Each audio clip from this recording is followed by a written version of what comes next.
of protection. States and getting vaccines into their older population. The majority of baby boomers have been vaccinated. Vaccinated. Baby boomers, greatest generation. Got all the money, now we got the vaccination. Crashed the economy 3 whole times, but when it comes to the vax, we the first in line. Got a job out of college, no student debt. Retirement funded 100%. Voted for Trump, but just for the taxes. Don't believe in COVID, still got the vaccine. Pfizer, Moderna, I know you earn. Get one, but you gotta wait your turn. I get to the vax site, get what I want, son. You get what's left, bitch. Johnson & Johnson. Money stacks, hands, tax, arm, vax, no mask. Biggest generation, ain't no stopping me. Never gonna die, drain your social security. Boomers got the vax. No rumors, just facts, yeah. Give it up, baby, 70 plus. Everyone else getting jealous of us, Baby boomer, baby boomer. Ow, cause they can't touch me now, no man. All right, here we go. Late night happy hour. God, that SNL bit was pretty good. I don't know if everyone saw that one, but I forgot how much I dislike boomers, you pricks. What's up, Candy? I think you're on mute. Candy is muted. He's pulling my move. Let's see if he's up now. Huh. I think you're muted on your end, my friend. Let's see if we can get it going. Petro's going to be in a little bit. That was my silent mad at myself celebration. Like, oh no. Don't worry about it. I do it all the time.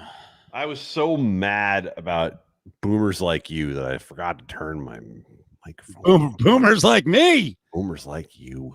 Not even close. It's the senior discount crowd, the lumberjack discount crowd, my friend. Not even close. Sorry, Petro's in. His hair looks like he's a boomer, but he's not. We were just playing. SNL did a boomer song about. Fantastic. It was unbelievable. The lyrics are great, and it really is the most greedy generation we've ever been around. Just a bunch of old pricks. And yet, sorry, Candy, if your parents are actually boomers, if I'm correct by the top end of the boomer count, Petro, your mom and my parents are beyond boomers, right? They're older. Oh, yeah, my mom's 79. Does that make her boomer, or where does that put her? What's a boomer, Candy? Like 1951? Where to start? I just assumed it was you. That's it. That's all I know. I don't know the actual generation. I bet you it's like 51 to 68, something like that. All right. Okay. So anyway, I mean, I think my mother would kill me if I said her age in a public forum somewhere. But yeah, I understand what you're talking about. Let's see, boomer age range. Yep, they're just out of it. 1946 to 1964. So currently, they're 57 to 75. So I love the line about bankrupted the government basically 3 times. And anti-COVID, but we're first in line for the vaccine. Retirement funded 100%. Yep. Yeah, we're all left. Yep. And none of us have that. Yeah. So thanks, boomers, pricks. It was as good as it gets. Yep. And the Gen Xers, I think that's my group, right? Isn't that Gen X? It's my group. You're not Gen X. We're in no man's land. They didn't have a name for us. There was no. Oh, they did. Yes, they did. Yes, they did. I said no. They did. No, they did. Gen X is like 10 years younger than you and I, right? What the hell are we? What are we? No, Gen X is 65 to 1980. Really? Yeah. We're the most self-sufficient, hardest working. I won't say all of us are, but we were like the first latchkey kids. We weren't coddled, right? Petro grew up single mom. I was doing laundry at like 4 years old. I had to cook dinner for the family, or I was beaten. I didn't want to root for the Jets, but I wanted to pick a winning team. I kind of like the Steelers. My dad's like, "Fuck you." At 10 years old, he's like, "Watch the Jets, or that's it. You get the strap." The first part of that worked. The whole I was down with the whole first part of that right up until the Jets. You can't pass it off that way. Come on now. That's a cruel and unusual punishment. It is just abusive. Never got physical. Just made me do stuff that I definitely didn't want to do. So Petra, I know you've been on with Candy. I don't know if we've done a podcast before, but I wanted to start out in I think, interesting fashion because we haven't been able to talk about it on our show, and I'm not sure that it kind of hit your area because legalized gambling isn't set up yet in Missouri and Kansas. But Candy, what happened with your one of your employers, because your main gig is LegalSportsReport.com? What's the deal now with content provider VSiN being bought up by a sportsbook, DraftKings? Yeah. So the full disclosure on that is that I do some contract work with VSiN. They have the studios down at the South Point and at the Circa in Vegas, and they've been around for a few years. Started up by the Musburger family. Brent Musburger has been heavily involved for a number of years. Brian Musburger is the CEO of the company, and they ended up selling the company this week to DraftKings. DraftKings purchases another media outlet, essentially. All of these sports books are finding one way or another to have some sort of a media arm. FanDuel has a number of deals. One of them was SportsGrid, who kind of slid into the slot that VSiN had on SiriusXM. Channel 204 when they decided to go away from that at the end of the year. So the announcement that came out said that the plan is for VSiN to maintain editorial independence, that the Musburgers will still run the whole thing, and that DraftKings is not working with that side of the content arm. Now, what'll be interesting to see, Cofield, is that up until this point, there have been shows sponsored by various sports books, right? I mean, MGM's had a big presence. Obviously, DraftKings has already sponsored some shows in there. There have been some other sports books that that have had their hands in the in that pie as well. So all of that's still to be determined. Any clue on the purchase price? So I don't have this myself, but at Legal Sports Report, we had an article up yesterday where some folks were speculating behind the scenes about $100 million as the purchase price. So everything in the sports betting world right now comes at a premium. Nothing can be acquired on the cheap. Cofield, would you let this podcast go for $100 million? Yeah. We'd hard negotiation, right? I would push for a Francisco Lindor deal. I would get it to the deadline. It's funny. I do know people in the terrestrial radio business when VSiN started and they started staffing up who were like, that place ain't going to work. Idiots. Even if it's half of that reported price, I mean, it right. Worked. Right. I mean, right. I think, like, no offense, right? I'm wading into, people who have you guys being in Vegas or everything, but like, at the end of the day, is going to end up being worth it. The Mark Cuban owns the Mavericks because he sold something that is worthless now for $5 billion. He and his partner, right? They sold broadcast.com, which was basically the internet broadcasts of sporting events, of which, like, as soon as he sold it, every team went, wait a minute, what? It's worth what? Like, is everybody just pop up with competition and all of a sudden it's one of many? I think it's brilliant what they've done, right? To go fill the net, go all in, hardcore, all out. This is what we do. It's all that we do. They won the branding for sure, and I think it's a great success story. But I think there's a lot. If it went for anywhere near $100 million, think about how much money is there to go out to promote these things in the broadcast world one way or another. ESPN does a show from Caesars, right? Like what else?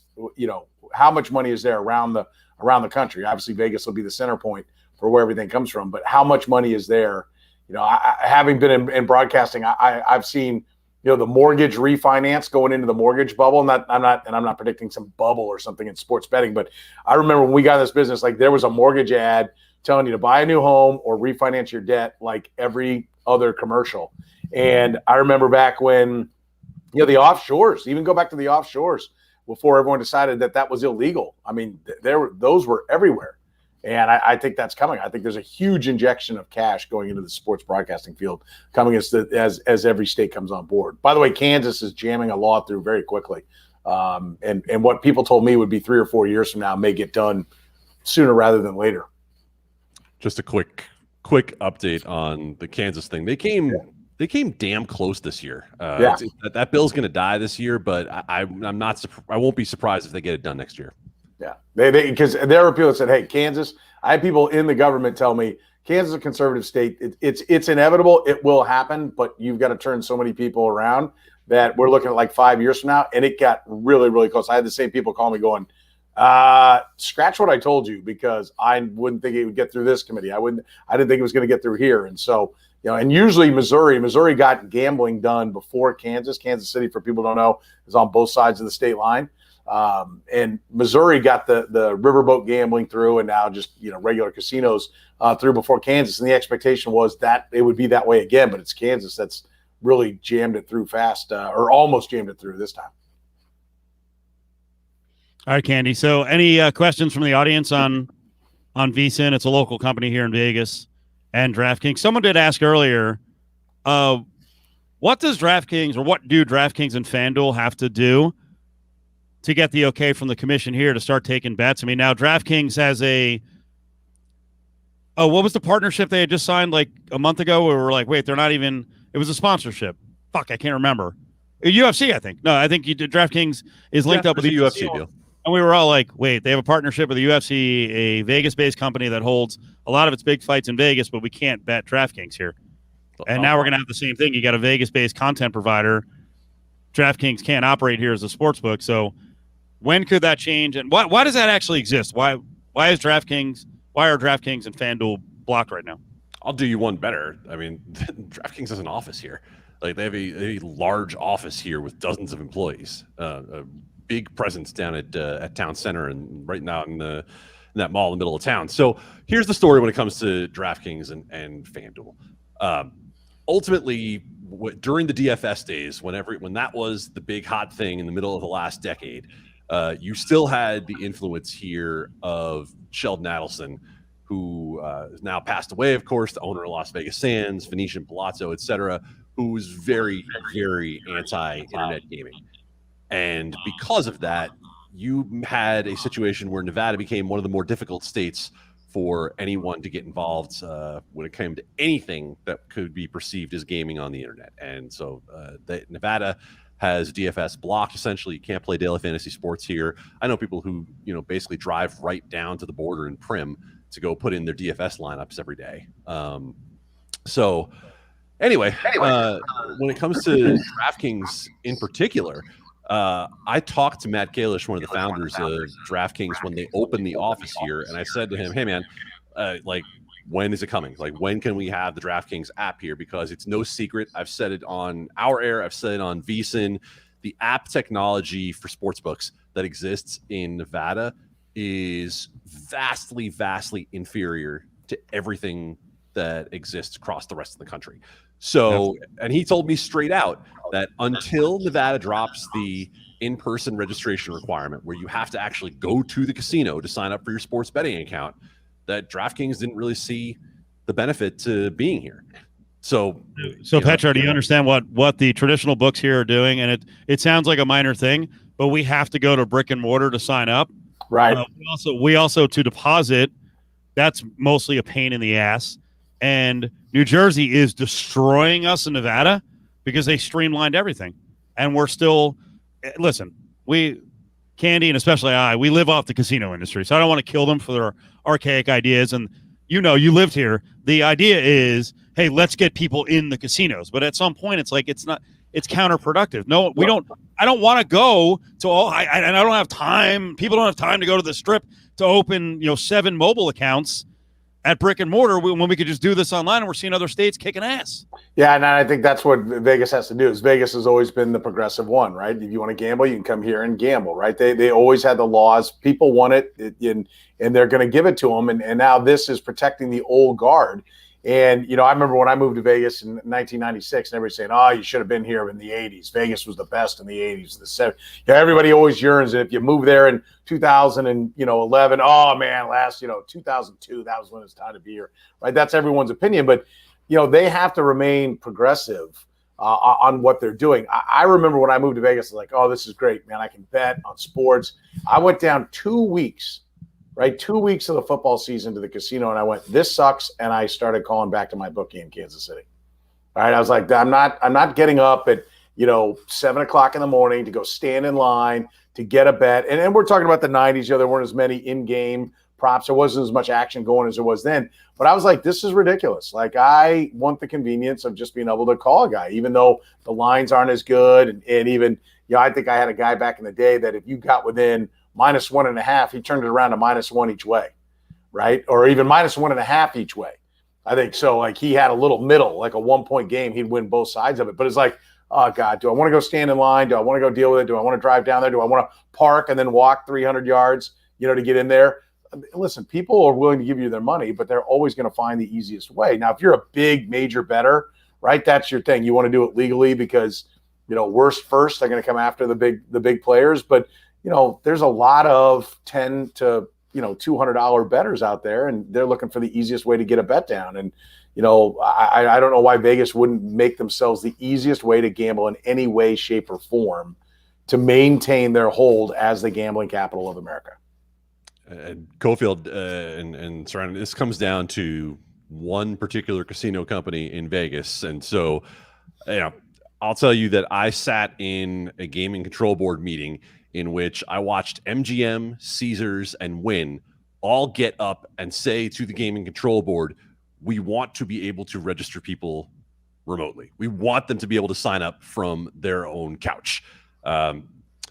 There's a locals casino company that bills itself that way that is the biggest impediment to that. And until they get out of the way and they have a lot of political sway, nothing's going to change.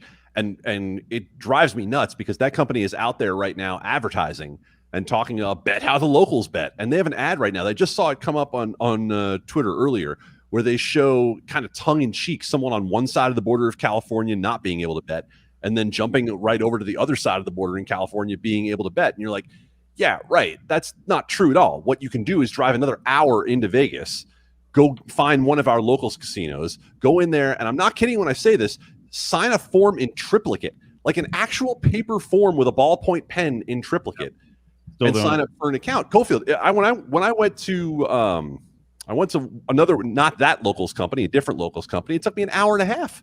It's unbelievable. It's craziness.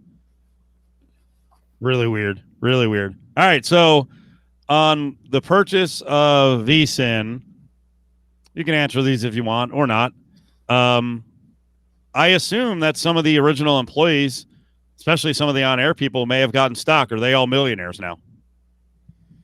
I would be careful making that assumption from what I know. There are a lot of people who were involved from the management side, when they started up. There obviously were investors, from the early days of this that I'm sure are probably, finding their share as well. So just speaking about it from the business side, I wouldn't get too far ahead in that assumption. I'll do rhymes with. Actually, I won't.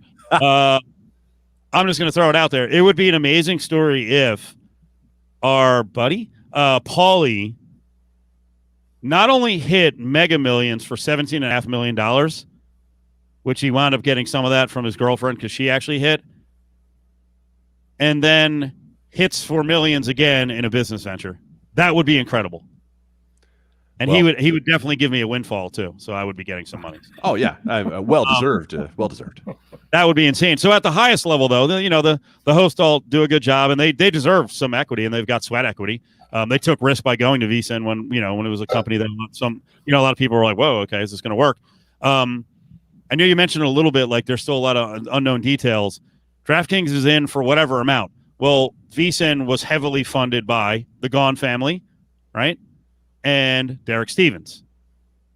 They're not out, right? I would assume they're making money on this and they're still involved. Derek Stevens made a gigantic investment by, not only buying in back end, but he also built a studio, a brand new, nice studio down at Circa. They have to have some involvement. And obviously it's emanating from the South Point Studios. So they're still involved, right? You would think? Yeah. I mean, I think that was the spirit of the announcement, I think, was meant to say status quo. Now, how can that really necessarily be the case when one particular sports book is making the purchase? That they're obviously they're not doing that to keep the competition that they're getting from other sports books within house. But at the same time, like you said, South Point and Circa specifically, that's where the studios are. I mean, that is part of the idea of maintaining the editorial independence with VSiN, is that you have expertise from those books in particular that's being featured on the air, right? That's the credibility. That's the whole idea. That's Seren said it earlier, like winning the branding, right? You're winning the branding by having credible voices on the air. So in addition to Mitch or Paulie or Gil or whoever it is that they're pushing out there, listen. You ever watch? I'm not closely, but you watch like Tour de France and you see that whole group of cyclists, and there's like that one guy huffing and puffing at the back who's just catching the draft, everybody getting pulled along. That's me when it comes to VSiN. Like just kind of riding the draft and hoping that I don't fall behind too far. Candy's this close to doing his own show there. They're gonna expand to 24 hours. You're already 7 days a week. They're gonna add shows in and personalities from DraftKings, and then any of you guys who are doing part-time stuff, you're gonna be doing shows. But Katie, help me out because you've talked about the the independent like so what listen, spreads are spreads. Like, is it just independent from the standpoint of talking only about one line and not mentioning that there's a better line at a different casino? Like how is there what needs to be independent? Like sports betting, there's a lot here. To me. No. Sports betting news. Right. Sports betting news. If you're going to be an honest purveyor delivering news, at times you are going to have to get in the crosshairs with certain sports books. And if you feel like, give me an example. There was an issue between VSiN and Westgate, and all of a sudden there was a split. And one of the personalities on VSiN just skewered Westgate. Personally, I believe if there was an issue with a host and the South Point, I don't believe that host would go and destroy South Point, nor would they go and destroy Circa, nor would they go and hammer BetMGM if they're partners. Can we not discuss what the dispute was? Like, what was I'm still wondering what the parking attendant didn't get his car out right, or somebody didn't pay a bet, or what happened? The conditions of a future bet changed because of the pandemic. Okay. They had a future bet before the pandemic on. Oh, I remember this. I remember you talking about it now. Yeah. The book says they informed everyone you gotta rebet. Those tickets are not valid. They walk in there I think knowing what happened, and they're like, "Hey, cash the ticket." And they're like, "Come on, the ticket's not valid. We told you that when the pandemic hit." And then they just got the personality annihilated them on the air. So there's been a rift there, and a lot of people are like, "Well, would you have gone after every book, that you're partners with?" So that's that kind of stuff.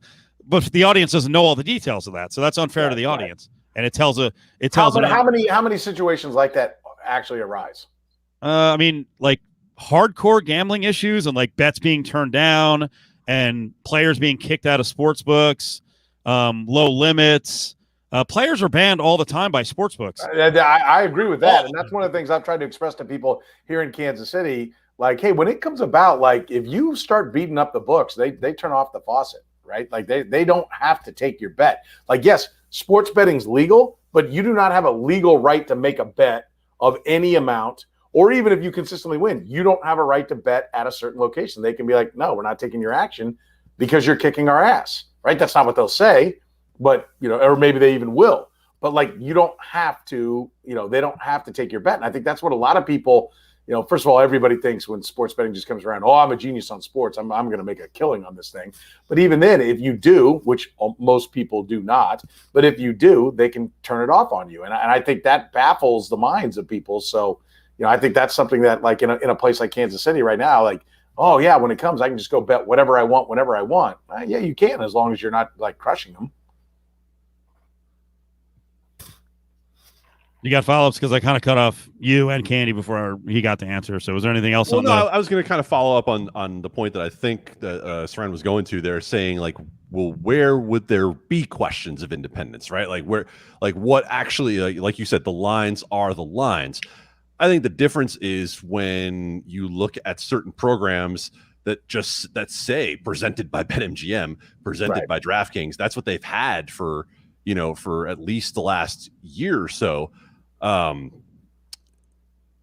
think the questions will certainly arise if there is a hugely negative story about DraftKings out in the news, which there hasn't been like to this point. But if there were a hugely negative story out there, then I think it would be obviously a very delicate thing for them to try to maintain editorial independence covering that. But that's the sort of thing that puts any of those relationships to the test. I think day to day, we talk about like where's the value in this, right? Like where's the value in spending 50 million, 100 million, whatever it is? It might just be boxing everybody else out to some degree, right? Like it might just be boxing out that customer acquisition channel for a BetMGM or for a FanDuel or for whoever else it is right now. I mean, the arms race right now is get them in the door.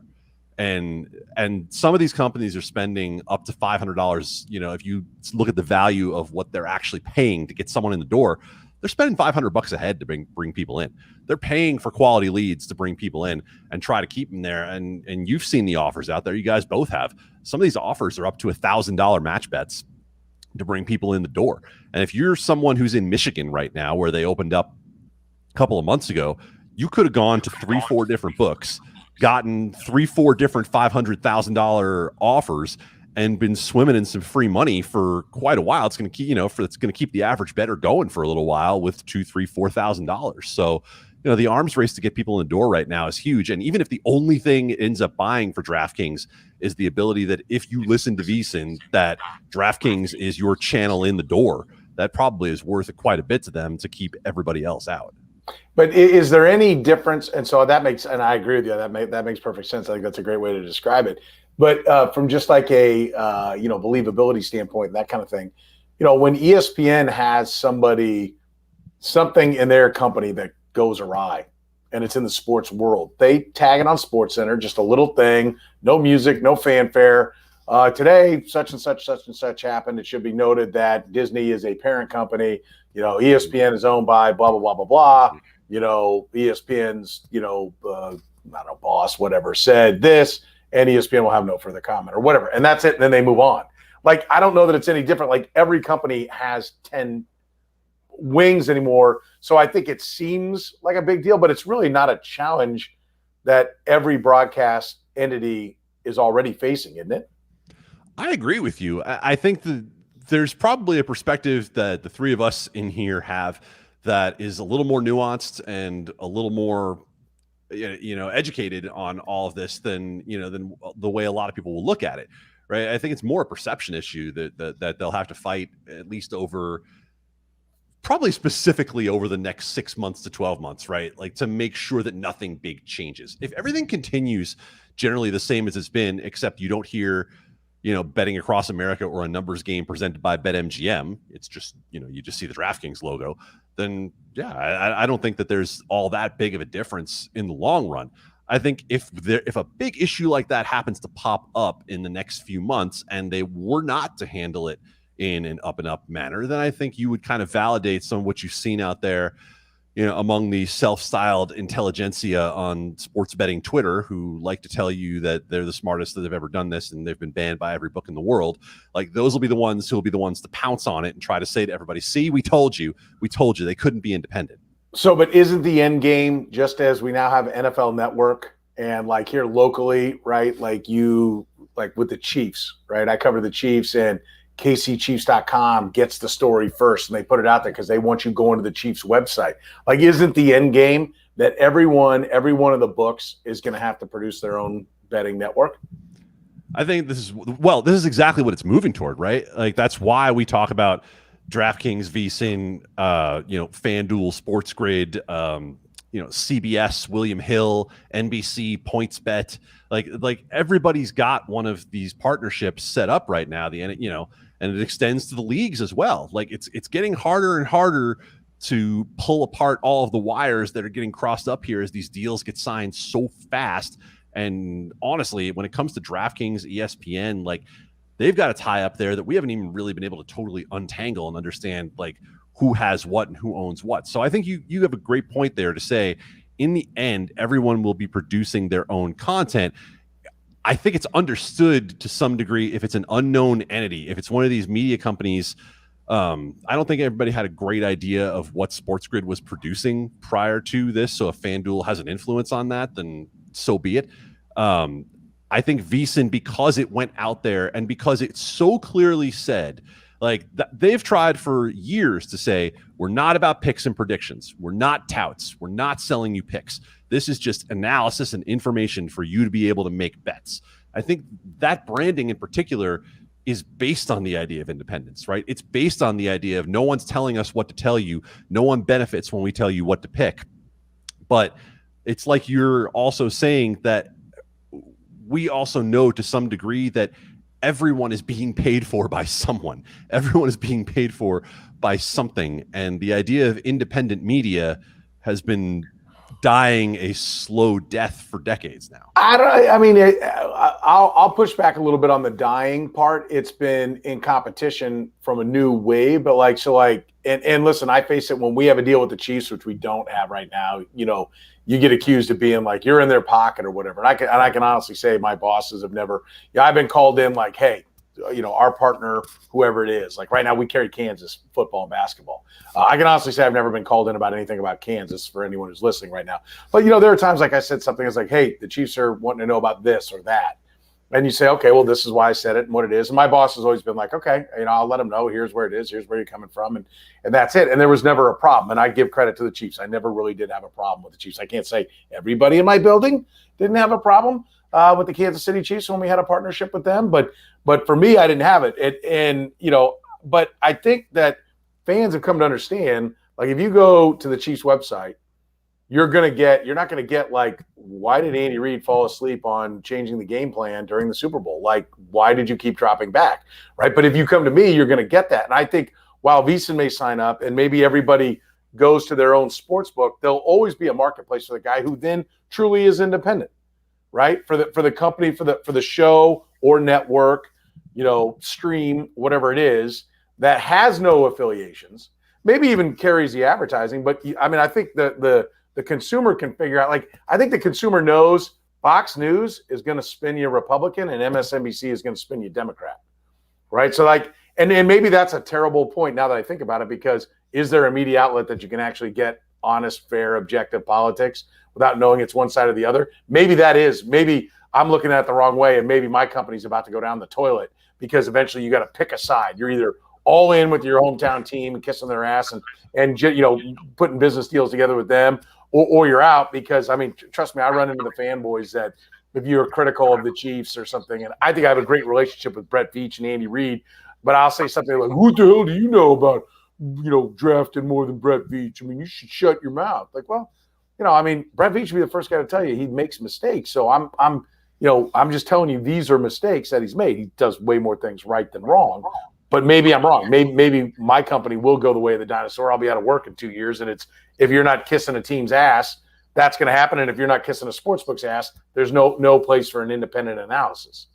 Oh, and I think my perspective is influenced by the fact that I'm a newspaper guy, right? And so I've been laid off twice by the same newspaper 11 years apart. So, I have a very biased view right. of what the future of independent media might look like. But you make a very good point about the idea that that firewall is important, and that firewall can definitely keep even if you do have a partnership, it can keep an independent source still funded by people who have an interest and yet still able to speak truth to that. I'll tell you, for example, I work for Legal Sports Report. We have certain partnerships that, there are times that our partners haven't been happy about a certain story and they call up and that part of the company says, hey, that's what we're here to do. Like, we're here to report on it. And that, in what is perceived by some to be a more biased environment than others, is still a much stronger firewall than I had at my last newspaper, where we had salespeople walking through the newsroom suggesting ideas to us, and you're sort of like, hey, your side of the building's over there. So it's definitely a situation. It's changed a lot over the years, as we all sitting here know quite a bit. It'll be interesting to see how it evolves with the VSiN DraftKings thing. Yeah. Candy, we mentioned briefly Westgate and Superbook USA, Superbook Sports. Looks like they're going into a partnership with the Meadowlands. Is that a needle mover? And when will they build my studio in Jersey? I just figured you were going to broadcast out of your parents' house. That's not the truth? Yes. Right there by Seaside. Jersey Shore Studio. Let's do it. Sure. Yes. I like it. I really, you should just go whole hog and do it in AC. Just do it in AC. So the deal that they just made is interesting, because for a long time. All right, so the short version of this story: everyone who owns a casino license in Jersey can sub-license up to 3 different sports books to operate under their brand. And so that last Meadowlands license was spoken for a long time by CG. Rest in peace. CG is gone now, bought up by William Hill. William Hill's bought up by Caesars. There we go. So now Superbook gets a chance to get its name out in Jersey. And look, the fight that Superbook is fighting, the fight that Circa is fighting, is sort of the old guard versus the new guard in places across the country, right? They're all going out there and saying that the Vegas model of we don't have to go buy customers with big free bets, match bets, whatever it is, that we're going to win customers by having better lines, by taking higher limits. Okay, that's your model. Go out there and give it a shot and see what works. But we had John Murray on a couple of weeks ago and said, hey, you guys are doing some interesting promos in Colorado. Like you're doing some things where you're doing odds boosts and $50 here and there. And he's like, yeah, it's probably coming to Nevada at some point soon too. So maybe there's a happy medium somewhere in the middle there. All right. Good deal. You got any other questions for Candy? I told him we'd keep him for 20 minutes. He's gone a little long, so we'll let him go. I know he has to get up early. No. I mean, I love the information, and I love the where it's going. I mean, I think it's an amazing time because it's kind of the Wild West and blazing a trail of everything that's going on. That I think it's really cool to be on the cutting edge of that and covering how everything's going because it's moving quickly and who knows where it's going to go. I mean, that to me is the fun stuff when it's not A or B, it's A through Z. It's an interesting time in this country in the history of gambling. It's huge. And Cofield, just to back that up a little bit, like you asked me, hey, can you do the spot tonight? I'm like, yeah, I'm going to be up because I'm waiting for the Georgia and New York legislatures to finish up tonight and figure out whether or not they're going to pass their bills to get mobile sports betting in Georgia. Looks like a no. New York, shrug emoji. So we're still figuring out what's going on. This thing is changing day by day, minute by minute, and I'm glad I have a job. And so just for anyone who's listening here from KC, like what's your prediction on when Kansas and Missouri would get it passed? Kansas, I think, has a pretty good shot at getting it through next year. I think they got caught up in some technicalities with the bill this year. They made it a lot farther than I thought it was going to the point that you said, right? You said You had people calling you saying, hey, this thing's actually moving. Missouri, this is a weird one to me because they have 3 competing bills going on right now, one of which I thought had some pretty decent momentum. Last year when they tried to do it, they had the integrity fee to the leagues in there, and that never really had a shot of going anywhere, and then the pandemic kind of shut everything down anyway. But it makes too much sense for Missouri not to get something done over the next year or two if nothing ultimately happens this year. That's interesting. Yeah, I mean, to me, once one side gets it, the other should get it. But we had casinos in Missouri for maybe a decade before they opened in Kansas. And so that's what's so surprising. That was the expectation on how it would go here.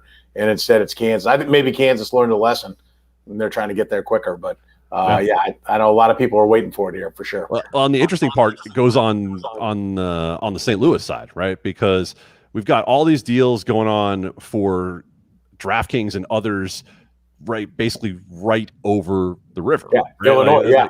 Yeah, it's like right over the river in Illinois. Essentially, like some of these deals that they've got going on are going to be like you could be standing on the concourse at Busch and be able to see what's going on across the river. In Missouri, so that part will be interesting. I saw the question pop up there. That's really what it was here too, because you live in Kansas and people drive over to Missouri and they're dropping money in the casinos. It happened forever. And as it stands now, I got listeners that'll call me when they're on their drive back from Iowa, because you go up to Iowa and you can bet. Right. And it's not that far. There's a casino. I think it used to be a Terrible Herbst. I don't know what it is now, but there's a casino right across the line, which is roughly an hour, maybe hour 20. If you're on the north side of town, maybe right around an hour to get up there and get across the line. And so I know there are people that are already driving up there and putting their money down in Iowa. So it's just a matter of how much money you're going to walk out of your state and go elsewhere. And that's the New York situation, the New York and Jersey situation. FanDuel has told us that they operate obviously in Jersey. They don't have mobile in New York, so it's not legal right now. And so they've told us that 25% of their New Jersey accounts are registered to a New York address. So we know at least that many people are basically either taking the PATH train over, driving over the bridge, doing whatever they do to come place their bets in Jersey and go right back over to New York. And so if you're New York, how much money are you watching just walk out of New York City alone going over to Jersey? So Cofield, I saw the question pop up about the bat over here. That is one of the coolest gifts I ever got for being in a wedding. That is a custom Louisville Slugger. Hold on. Get it up to the there you go. You got it personalized with the Adam Candy on it. That's cool. He actually got all of them. He got all of them engraved for all the groomsmen. Of course, he was very kind not to explain to us how the hell we were supposed to get them back across the country when we were down in Orlando. But I figured it out. Thank God I have my golf bag with me. There you go. All right, Candy. It's legalsportsreport.com. And then for folks in Kansas City, if you ever tune in to Cofield and Company, Candy's one of the regular co-hosts. So thanks, dude. Appreciate it. Double duty today. All right, boys. Have a good evening. Take it easy, brother. All right, man. Yeah, there he is, Adam Candy. He's good, right? Oh, he's great. He does a great job. They're friggin' hardcore, man. The Legal Sports Report. So if you're interested in reading about what's going on with all the stuff, they're next level. Oh, he's fantastic. And then he says it all the time. They're really concerned about objectivity. They don't want to get rolled into bullshit, and have a bad look. So there you go. Exciting times. Are we doing the wrong thing in radio by doing what we've always done, which is try to, service lots of people in the same business? Like, is it changing where we do need to go more exclusive? Is there bigger money there? I wouldn't be comfortable with that. You mean, are you talking about as far as what our content is, or as in get one big sponsor that you tilt what you do to benefit them, and just like, is that the better financial model? Right. Because as Candy said, the line between sales and editorial has gotten skewed a lot. Yeah, that's interesting. I think anytime you narrow yourself down to just one client, like then, they're giving you $100. Hey, we need to make it 98. We need to make it 96. We need to make it 94. Once you sell your soul, I think you're doomed. So I would say no. Yep. And I'll tell you a story about my company. Okay. So Lotus Broadcasting, because they're a big player in the market, and it's a smaller group. They're not corporate radio. They're not changing the station and the host, all the time. They're not overreacting to ups and downs with the economy. Early on when UFC was developing in 2003 and 4, UFC, when the station group was pitching UFC on some advertising, UFC said, we want to be exclusive. And at the time, they had competition. Pride out of Japan was like legit competition. Right. And the Thomas and Mack was a gigantic client because it's not just UNLV games. They hold a lot of events, and it was like one of the only big arenas in town. It was the only big arena in town. And then now there's a lot of, bunch of new arenas. But anyway, at the time, Lotus Broadcasting was like, sorry, we cannot be exclusive. We're not shutting out our partners, Thomas and Mack. We're not shutting out possible business from Pride Fighting. And honestly, since then, they bring it up anytime you talk to them. 16 years later, UFC. Now, UFC also has a right to do that because they don't give a shit. Like, they're not like traditional. UFC brings up that Lotus didn't go exclusive. Yep. And do they spend money though with Lotus? They spend less than they ever have, and they will do some buys through an agency. Now I personally had an advertising. Aren't there a couple of new with the show I used to do on a Fox on our second station, so I had a good relationship with them. But Lotus as a whole basically said, "Hey, we just don't do exclusive deals, and that's the way it is." And these things happen. So, but aren't there a couple of new startup MMA leagues? I mean, Bellator's still doing stuff. There was Showtime. They're the second biggest in the US. I thought I saw a new one. Is it Prime or? I mean, it's going to be tough to get any sort of the market share back. You know what I mean? Yeah, So, I mean, like they won the war in their own world. They have to this point. But I think as long as if they control the money, there'll always be somebody looking to come take it. I mean, so, at one point, it was just I don't know what it was in boxing, WBA, WBC.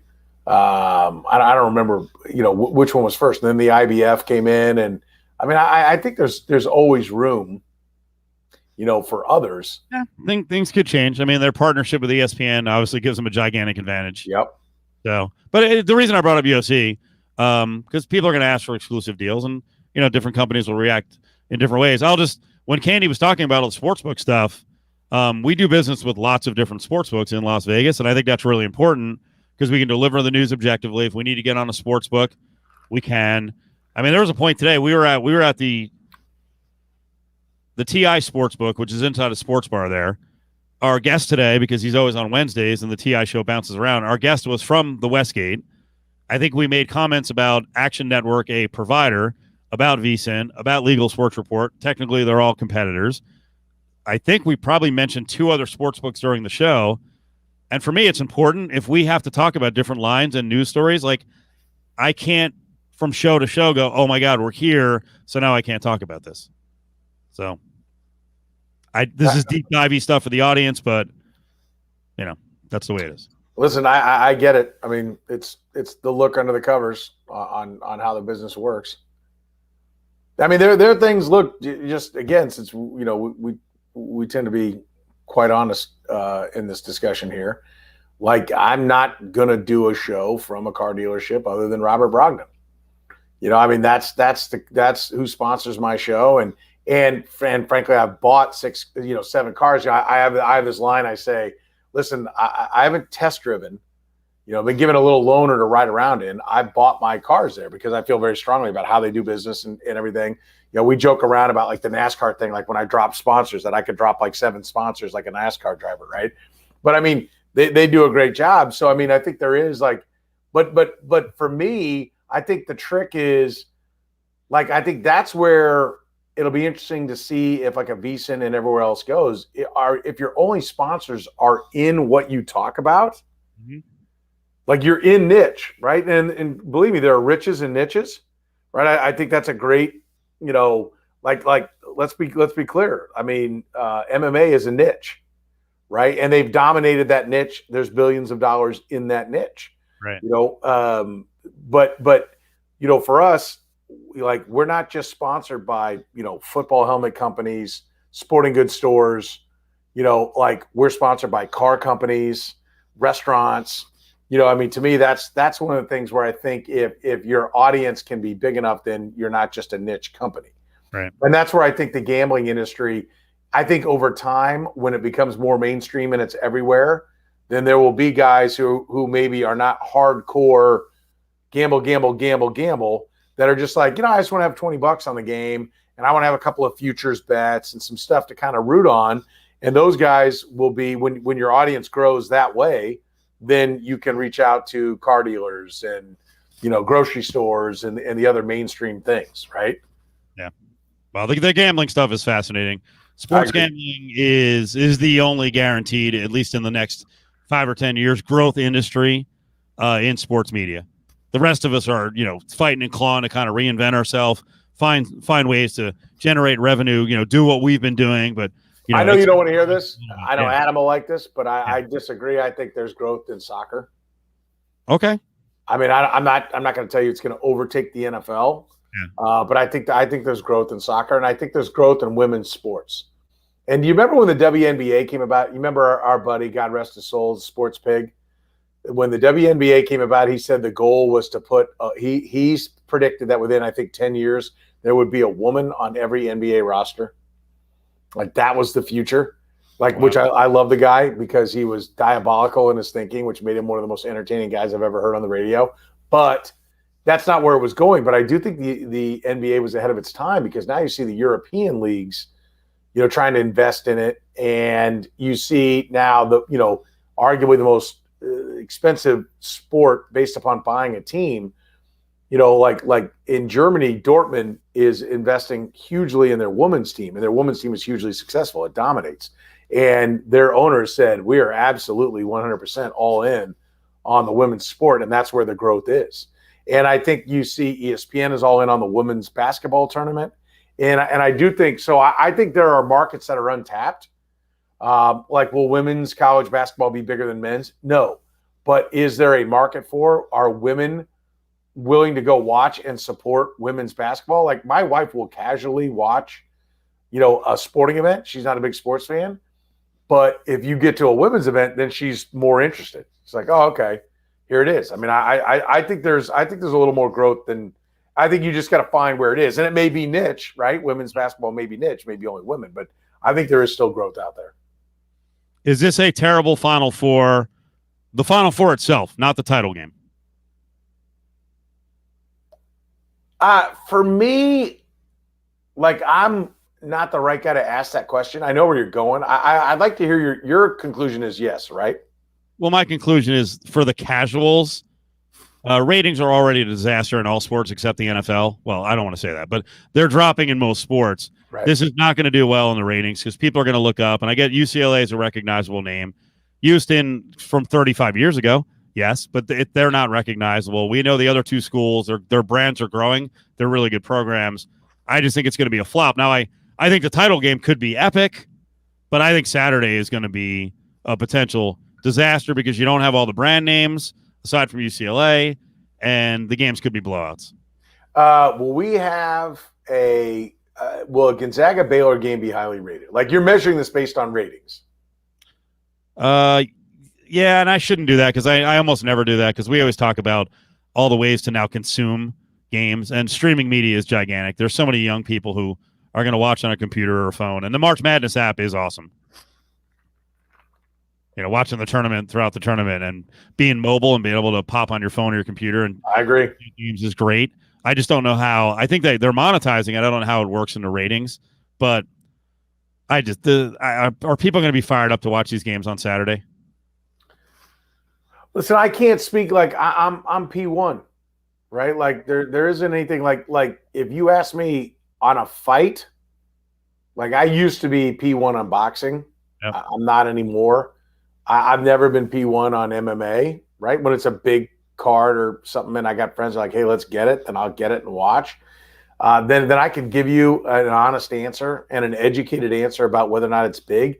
But I'm P1 on college basketball, right? So I'm going to be watching, and I don't understand. I find every matchup compelling. All right. Like, no matter what we get down to. But to your point, yeah, I see where you're going. Like Houston, no. Like Phi Slamma Jamma does not, conjure up images of, I've got to see Houston's back in there, man. Let's go check this thing out.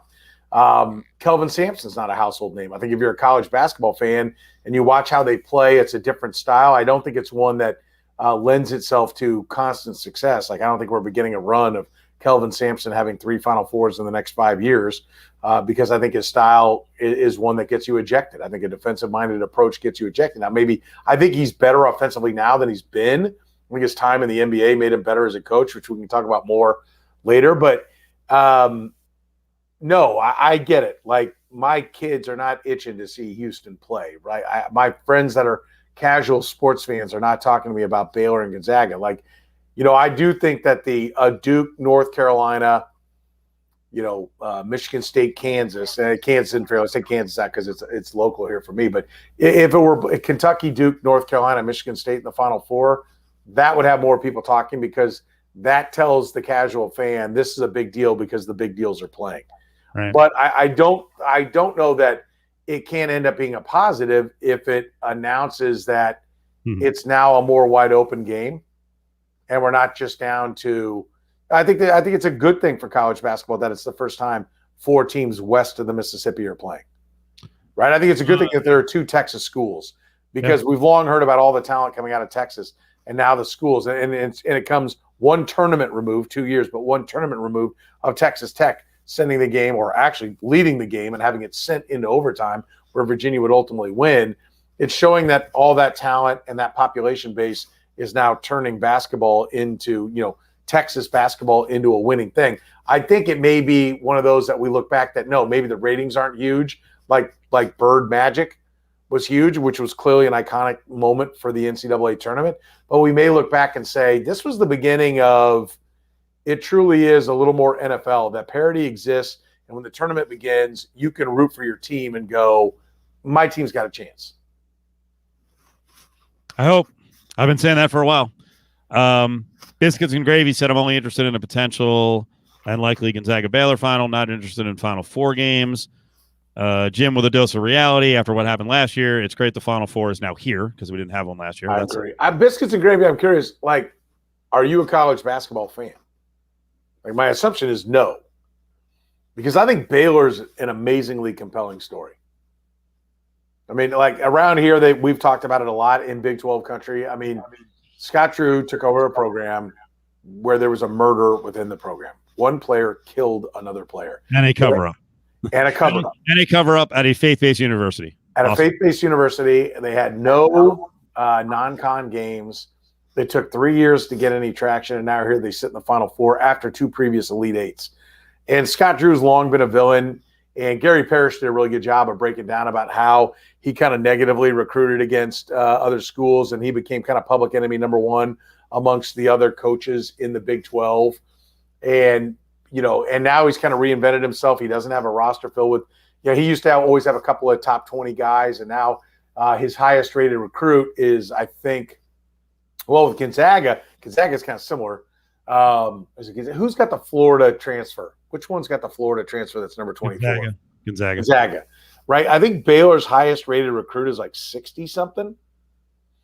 And so it's not that he's getting, you know, bottom of the barrel. It's not Bo Ryan at Wisconsin, but it's not what he was. He used to always have kind of a 1 or 2 and done front court guy, and he hasn't done that. So, I mean, I think if you're a basketball fan, it's incredibly compelling because I think why are these teams here and why is Kentucky, North Carolina, Duke, Kansas watching?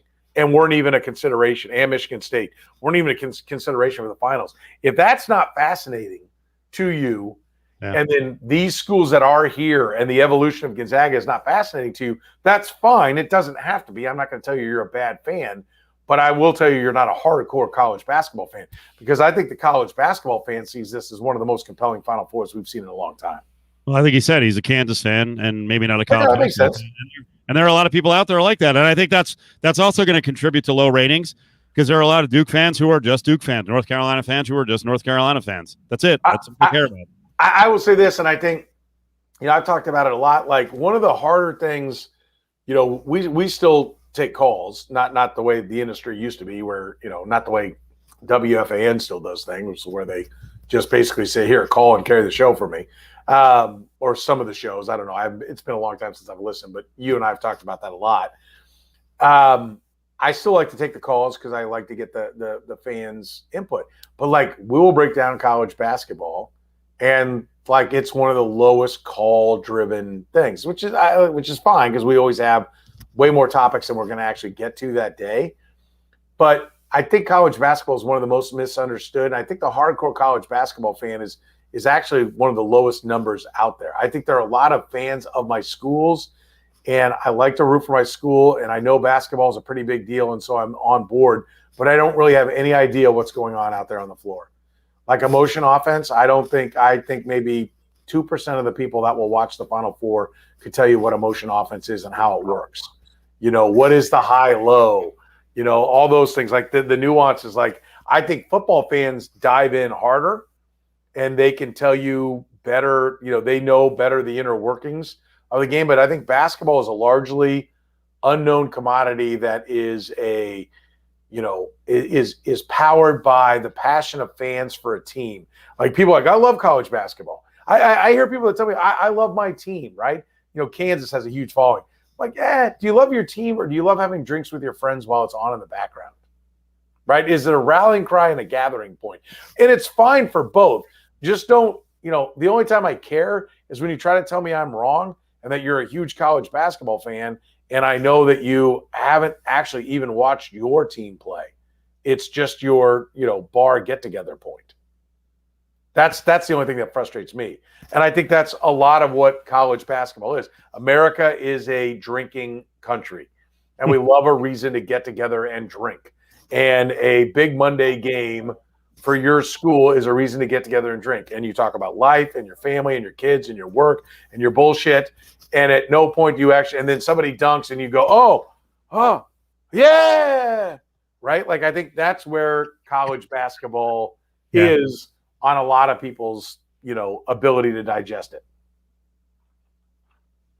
There's a lot with good. No, go ahead. No, go where you're going to go. No, I was going to say there's a lot with Gonzaga to get into because I know you want. That's what I wanted to ask. Where? But okay. So before we get into these schools, then it's a better time for me to ask this question. So let me interrupt.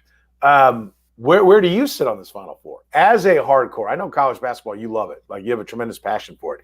If people don't know, Steve will come to my house and we're like, where the hell is Cofield? And he's outside shooting baskets on my driveway. It's like this neat little, like, the child in Steve comes out and he goes out and he shoots baskets. Like, you can't drag Steve's ass out on time. Hey, we're going to leave at 4:30 to go here. And at 4:40, you're like, Cofield, what's the deal? He's upstairs sleeping. Until I got a new basketball goal, and then he's outside at 4:10 shooting baskets for like 20 minutes because he loves basketball. He loves college basketball. So, like, as a hardcore fan of college hoops, what's your opinion of the Final Four? Do you like it? Do you like the matchups? Do you like the storylines?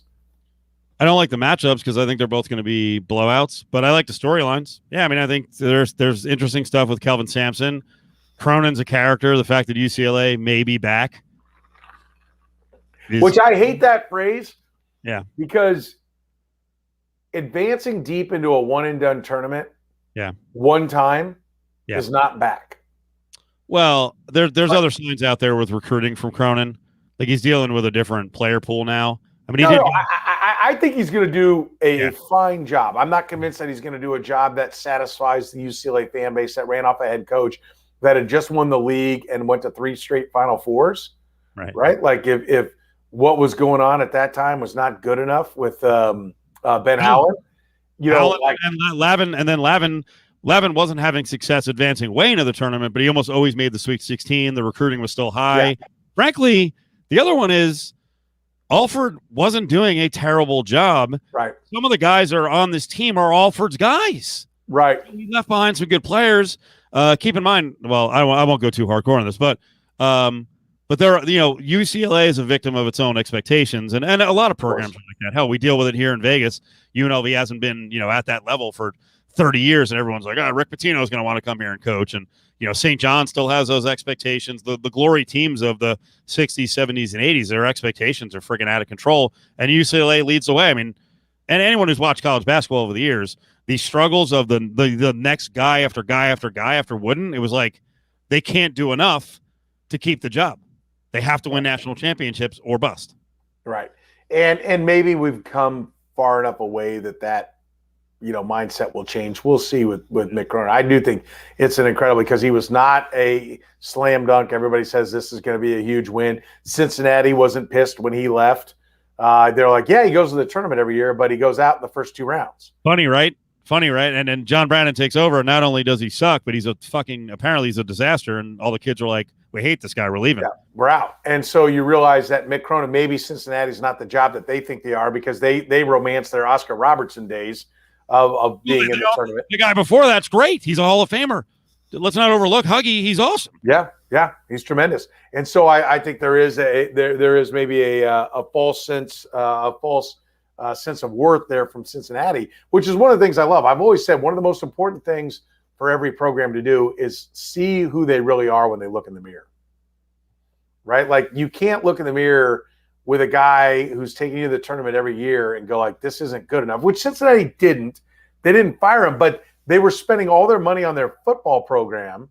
And part of the reason why he left was because he didn't think that they were investing in the basketball side of things. Right. And so when you look in the mirror, they looked in the mirror and said, if we put a bunch of money into our football program, we'll get into the Big 12. It didn't happen, and they lost Mick Cronin. And let's see how long it takes him to get, coach back. Now, I think that's a good job, but you're going to be prospect hunting, right? Like what I call for coaching, you're going to be prospect hunting. You're not going to go get Bill Self away from Illinois to go to Cincinnati, right? Kansas made a hire. They were hiring a done deal when that's what John Calipari to Kentucky. That was a done deal. Kentucky does not prospect hunt. If you're Cincinnati, you're prospect hunting. Of course. Iowa State hiring the UNLV guy, that's prospect hunting. Mm-hmm. Right? Cincinnati is going to be a prospect hunter. And I think that kind of thing I think is fascinating to see where it is. And I think Mick Cronin can clearly coach the game of basketball. I think it's clear that he had some in a single elimination tournament. You can have a run where some things go against you and you don't go by the second round. Everyone thinks you can't figure out the tournament when in reality it's just the math of it. And you're pulling a school uphill. He goes to UCLA. He gets some talent. He gets some breaks. I mean, Michigan missed 3 times, right? Like the Big Ten sucks. And, Juwan Howard, like if he's out in the first 2 rounds the next 2 years, he doesn't get the tournament as a 1 seed. He couldn't even beat an 11 seed. The narrative over the next 3 years will be written based upon what he does. When in reality, like, shit, he got open looks 3 times. I mean, what more can a coach do at the end of a game? I'm not talking about Michigan, but I think Cincy's a great example of there's so many programs in college basketball that have had great runs or have great runs right now. And I would love to just sit down the average fan, the hardcore fan, because they feel like we deserve to be here. And you want to ask them, like, why? What is so great about this place? Or do you have true recognition? My God, we got a great coach. We got a great coach. And you know what? Getting to the tournament 12 years in a row and making a run in 3 of the tournaments, that's pretty goddamn good. Because if you sit someone from Cincinnati down, give me all the strengths of Cincinnati. Why do kids want to go to Cincinnati? Right? Yeah. In particular now, and I think the other thing is, we've talked about this here in town, is like Bill Snyder won 2 conference championships. And, he did it when Texas was down. That's the other thing. Right? Yeah. And he got the first one when he had, I think, 3 or 4 more losses than Oklahoma. Oklahoma was undefeated, number 1 in the country. And in a one-off game, a single elimination game, he won the championship game. Listen, he was in position to win many others, which speaks to how good Bill Snyder was. But I'm just saying that there are some schools that they need, like Iowa to go to the Rose Bowl needs Ohio State to not have Urban Meyer clicking on all cylinders, right? Like that's what it takes. There are programs that's what it is. You need to be good and be a bowl team every year. And then when somebody slips up, then you can move up into that number 1 spot and go get it done. And if everything shines right, like for Oregon and Chip Kelly, you can make your way into the championship game and you better cash. When you get there, you better win it, right? Because you're probably not going to be there again. And Chip Kelly had an amazing run at Oregon, but they have not been able to get back to that kind of success since, even though they're a very good program in football, right? They haven't been able to get back to that level. And so I think that's all part of, to me, what makes it so fascinating. If you want to win a national championship, I say this all the time, if you want to win a national championship, get to a lot of finals. You want to get to a lot of finals, go to a lot of Final Fours. You want to get to a lot of Final Fours, go to a lot of Elite Eights. Like you have to put that. And Mick Cronin was putting them in the tournament a lot. That's where it starts. You got to go to the tournament every year if you want to win a national championship. Then you got to win some games along the way. Like that to me is, a big part of Cincinnati did not value Mick Cronin. And Mick Cronin finally said, okay, I'm going to take the money and I'm going to take a shot at the brass ring. And he went for it. Yep. Boy, your example of Iowa football is brilliant. I cannot wait to see what Iowa football does in the transition after Kirk Ferentz, because I believe that guy is taken for granted. Because, again, you sit down an Iowa fan, why would some kid from Florida or the Northeast, why would he want to go to Iowa to play college football? You stepped in it. I mean, Hayden Fry was very good. But also ears change, players' desires change, region strengths change. So I'm fascinated to see what happens after Ferentz and if they appreciate what they just had with him, especially. Well, and it's a great example for why Nebraska doesn't look at Iowa. Nebraska fans still long for 3 championships in 4 years, like they got at the very end of Tom Osborne's run, and they don't look at Iowa and go, "This is what reality is when you are playing ball in a non-talent, non-population-based part of the country." Yep. And that's the other problem is there's no players there, so. I will say this. I will say that every program in college football or basketball is one great coach away from being a national championship contender. The coach is the most important thing. And we talked about this. I tried to relate it to our business that one of the things where I think a lot of broadcasts come up short, be it TV or radio or whatever, is the people who do the hiring and firing are people that came up as success in sales. They don't know what's going on. Like you sell a lot, you become a sales manager, you do well, you get to manage 2 stations or 3 stations or a region, and then you get put in charge of the company, and then you're making programming decisions. And you may have no concept, most don't have any concept of what is quality programming. And so you wonder why this guy who was hugely successful doing something else can't make it work. Well, athletic directors are the sales managers hiring the on-air talent. Yep. Right? Most athletic directors. And it doesn't mean if you've coached, you can go, because Shan Zinger, the AD at Kansas, was a guy who coached a little at the beginning. Jeff Long, who just got fired at Kansas, coached early in his career. Right? So it's more than just like, well, I did that for a little bit. But it's so many athletic directors, I think, don't know what a good coach looks like. They don't know what it is. They don't know what to look for. And they also, I think so many of them feel a need to prove themselves by hiring a guy who's an unproven commodity. Kelvin Sampson sat and was available to Missouri. Missouri hired Kim Anderson the same time Houston hired Kelvin Sampson. Yep. And Missouri would have already been to the Final Four had Kelvin Sampson gone to Mizzou. And probably now at 62 or 3 years old, whatever he is, he's not going to leave Houston. He knows he's not going to get fired.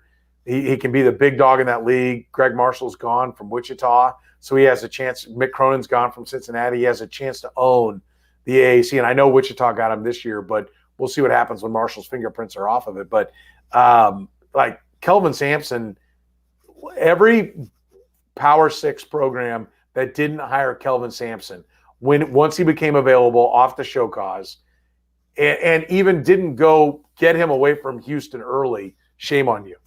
Shame on you. You are not qualified to hold your job. So, if Gonzaga storms to a championship, they win Final Four game by 22, they take out Baylor by 13. In the future, will Gonzaga be a victim of its own success and stray too far into Kentucky and Duke and North Carolina waters? And what I mean by that is then they're recruiting, because you're seeing it happen. Then the recruiting gets to a level where they take their eye off the prize, which their prize has been transfers who come in, can play a couple of years. Layers in the classes where we've got guys for 3 and 4 years. Mm-hmm. Jalen Suggs is a one and done, right? They're probably going to get the best player in the country, the number 1 player in Chet Holmberg. They just got the number 13 player in the country to commit. Like, I wonder how few manages it, as they can get better and better players, but then there's that game of, hey, are guys coming in? Do they have 1 foot out the door already? They're already looking at the NBA. Is that going to be the best thing for the program to go from operating in the, number 30 player in the country down to like number 200, and then international players, and then all of a sudden you're starting to recruit in the top 30? Yeah, so you're saying that being a victim of your own success, that the one championship that Coach K has won with the one and done crew and the one that Calipari has won is fool's gold to chase. Because really, Calipari's had more upperclassmen than you might remember. It didn't have a lot of upperclassmen, but he had some sophomores and juniors in there that people don't remember. It wasn't 5 freshmen that were out there on the floor.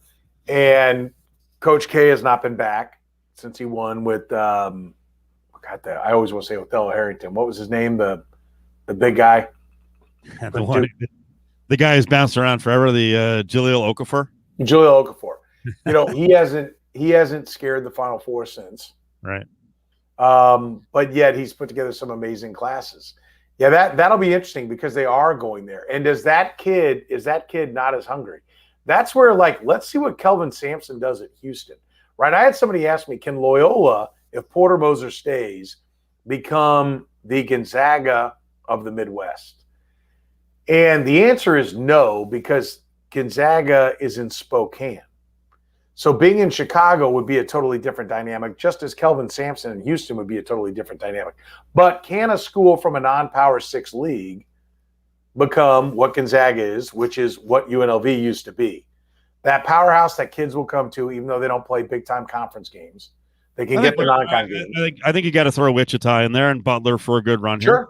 But has Wichita become Gonzaga? The answer is no. Are they really good? Yes, they've remained really good. And we're going to see what happens. Are they they're not a one-coach program because Mark Turgeon had them up and running before Greg Marshall went there. But, like, we'll see what they do with the new coach. I think there are those schools, but Gonzaga's clearly reached the UNLV standpoint, particularly if they cash for the championship. It's their second Final Four. Right? Yeah, second Final Four or third? Second Final Four, yeah. Second Final Four. I think third Elite Eight. They've clearly reached a new level, and they've reached the UNLV point. So can somebody else get to where Gonzaga is now? Now, we'll find out when Mark Few leaves. Is Gonzaga, a one-coach program? Do they recess back the way UNLV did after Jerry Tarkanian? We'll find out. But I do give Houston a chance to sustain success, although I don't like the all-in defense first model. And I think, I asked this, is Kelvin Sampson, let's say he coaches 8 more years to 70 years old. Because I looked it up. In his career, this is his second Final Four, I believe his third Elite Eight, and his fifth Sweet 16. So usually he goes out in the first 2 rounds. His teams play incredibly hard. And when they're winning, everybody loves to celebrate it. And they should. And, when you're at a place, and I think it should be celebrated at Houston. When you're, was it going to win at Indiana, or was he going to have a lot of really good regular seasons and depart early at Indiana had he not been fired? He was trending towards a 1 seed that year that he got fired. Or was it going to be like, yeah, he got even better recruiting at Indiana than he had at Oklahoma, but his defensive style was going to keep teams in games, and a couple of NBA shooters were going to knock him out every time earlier than he should. I don't know, and I want to see what happens at Houston. I also think the grandfather years, I'm a big believer. Will Harris, ESPN's college football gambling expert, comes on with us, and he calls it the grandfather years, which I think is now the new prime years for coaches. And he's entering into that. So does he do a better job of attracting more talent, managing talent? Is he more tolerant of some things that he might have run some guys off? I think that'll be interesting to watch. But, I think Houston in the AAC may be primed for a better run than people realize. Quentin Grimes coming home to Houston and winning there, transferring away from Kansas and going to the Final Four to Houston, I think is an incredible sales ticket for Houston, for local Houston and East Texas talent. Yep. I agree. By the way, speaking of Texas, is tomorrow the day that Chris Beard says, yep, because tomorrow is when his buyout drops, so they can save a little money. And, I mean, come on, he hasn't given an answer now for 4 days. He's going. I mean, the fact that he hasn't given an answer means there's clearly conversations being had. And there is a date when the buyout drops. It's tomorrow. Right. So that could be the finishing of the process. Yeah, I think if it doesn't happen tomorrow, it's not going to happen, right? Then it's like, hey, he's getting a raise. Yep. And I can tell you that amongst people I know, if Bill Self were to leave, Chris Beard's the guy at Kansas. So if you and Chris Beard, I asked Bill Self, who are you closest to amongst all the coaches in the Big 12? And I know him and Huggy Bear have a great relationship. And, you ask a question, you usually know the answer to the question when you ask it. I thought the answer was going to be Bob Huggins, and he said Chris Beard. And so I know that there are conversations had, and Bill Self even said, we've had a number of late-night conversations over coffee. So I know that there have been a couple of beers thrown back between those two. And what life at Kansas is like, Chris Beard is well aware of, and he's got the greatest intel ever. And I think if Bill Self is ever going to jump to the NBA, huge if, right? So I'm saying if, I'm not predicting, I'm saying if. I know Bill Self will not leave until the investigation's done. He will see it through because he's a stand-up guy, and that's what he's going to do. But if he said, listen, I've had enough, and I'm going to scratch the itch, and I'm going to take the best NBA job, and let's see if I can get it done at the next level. So Kansas is going to be open. If you know that's coming open in 2 to 4 years, do you go to your alma mater just to jolt them and then go on to Kansas because you know that's happening? No. Or do you just keep taking the raises at Texas Tech and you leave Tech to Kansas? I think, listen, I know the Kansas money people will circle the wagons and pay whatever it takes to get Chris Beard if Bill Self left tomorrow. So, but I also think if you're Texas, oh, great, I understand what your game plan is, so here's $10 million, more than Coach K.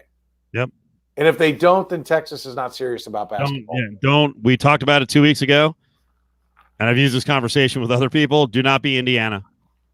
Don't if you're doing it, you're doing it. If you guys wanted to push out Shaka Smart, and that's what happened.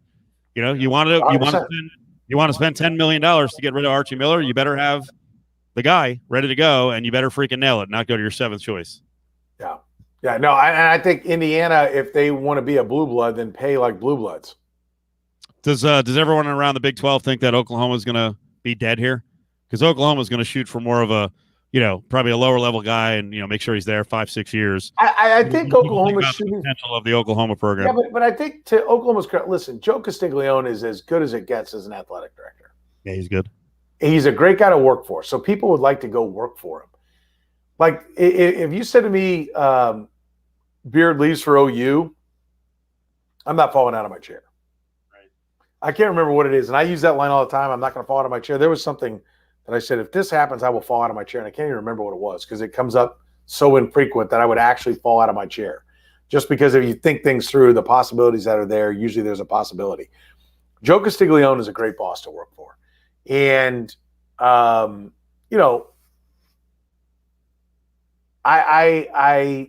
do hear that they're going to go that route. They're going to prospect hunt, which they did with Jeff Capel. And he got to an Elite Eight, but ultimately it didn't work, right? It didn't go the way Lon Kruger did. It didn't go the way Billy Tubbs did, the way Kelvin Sampson did. So I get that. But if you can't get Chris Beard, if Chris Beard is going to go to Texas, who's the guy you break the bank for if you are OU? Like, you don't want to just pay somebody a bunch of money just to pay him. Who's the guy that's looking to leave that's a no-brainer hire at OU? I don't think there is the guy. I really like Eric Musselman. I think he'd be great there, but he's not leaving Arkansas for Oklahoma. Agreed. I think that's a lateral move, right? Yep. And I think I like Nate Oates, but are you leaving Alabama? No. Nate Oates is going blue blood or like regional dream for his next job if he leaves Alabama. What's his regional dream? Well, I would say back to the Michigan area, or if he liked Buffalo enough, I guess he could be the guy at Syracuse. Thank you. So I'll give you that. That's my dream next coach for Syracuse. I would. It's going to be hard to do, but if I'm Michigan State alums and backers, I would be aggressive. To shove Izzo for Oates? It would piss me off if Oates goes to Syracuse and doesn't come back to the state of Michigan. Like, we waited too long because this guy wants to coach until he's 84 years old. Tom Izzo's an all-time great, but he's starting to get a little. Well, so is Boeheim. Yeah. We'll see what happens with the next couple of recruiting classes for Boeheim. Boeheim's getting back on the board with some top 20 kids. Transfers too. Transfers, yeah. So we'll see where it goes with him. But I mean, like again, if you're at OU, tell me you're the OU, you're Joe Castiglione. Who are you reaching out to? I would reach out to Chris Beard and say, tell me your number. And it's probably going to be higher than I can get my donors to give. So once you can't make Chris Beard work. I would say, good, keep going. Once you can't make Chris Beard work, then what? Well, that's my point is once you can't make Chris Beard, that's it. That's actually it. Once you can't make Chris Beard work, then who is the – Well, I think the obvious – who's a guy that you know is an Aces coach that's at a program – that would be that your program is going to up his recruiting game. I think I'm not going to say it's a shock and smart situation. I think Mark Turgeon could be had to come back to his region because the Maryland thing. I agree 100%, but they're trying to push him out. I mean, a lot of the fans are frustrated with him. It's worked. Like, he's done well. Turgeon would be my hire at Oklahoma because if you did what Turgeon did at Maryland at Oklahoma, they would be very happy. So Turgeon would be a guy that I would call. I like that, but that's not Chris Beard. That's not home run. That's restart the shot clock. That's a lateral move for him. And so, like, are you getting a guy that you know is going to take you to a Final Four? No, he hasn't done it yet. So is there a guy out there? I don't have one, and I don't think you start reaching at lateral moves and then get rejected, 7 more times, and then it looks like when you hire whoever it is, the North Texas coach, Oral Roberts coach, whatever regional guy that you like, then it looks like it's a loss. Well, I think you can do all of that behind the scenes. Yeah, and he probably can because he's not He's not a jackass like a lot of ADs are, and their offenses, where I they think do leak after leak after leak, and then it becomes an embarrassment where, oh my God, they had to settle for their 7th person. if you cross Joe Castiglione, you're going to have a hard time getting a job someplace else. There you go. Joe Castiglione is as respected as it gets as an athletic director, and rightfully so. So, you know, I think that, you know, I think the Oklahoma job, as we talked about before, I think it's a great job because the expectations are not win a national championship like they are at Indiana. Yet you have resources, you have ability. They will put fans in the stands when you win. I think it's a better job than I could say. I think. Are you more likely to win at Oklahoma or Alabama?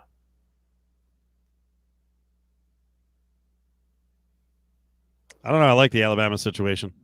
You like it because Nate Oates is there right now. But I also like and he inherited Avery Johnson's talent. But Oklahoma, their last 4 coaches have been to the Elite Eight, and 3 of the last 4 have been to the Final Four, and 1 of them played for the national championship.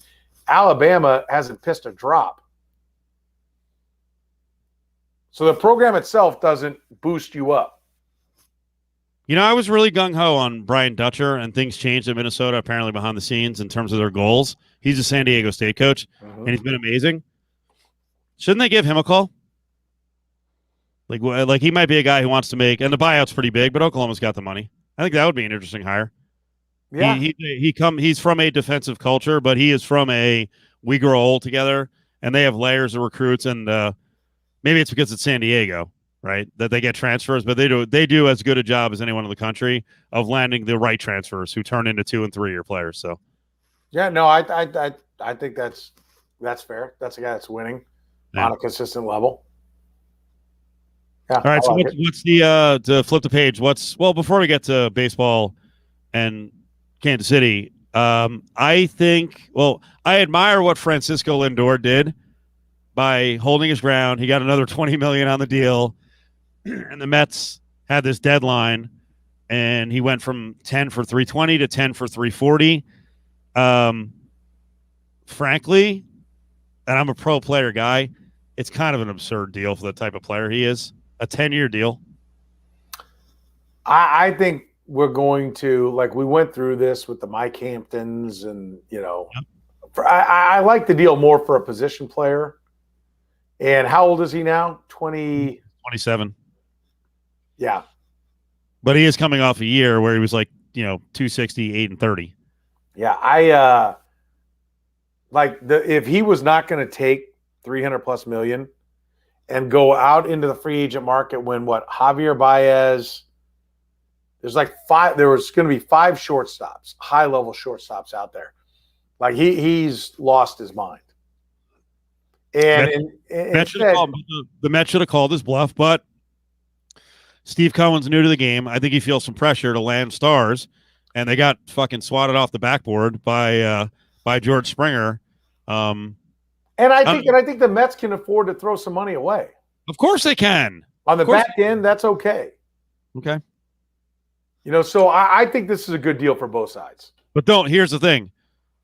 This new owner, don't let this should not prohibit you from going out and getting, if they need to get 4 more guys north of $20 million a year, do it. You're in New York and you're a billionaire, dude. This is a hobby for you. Come on.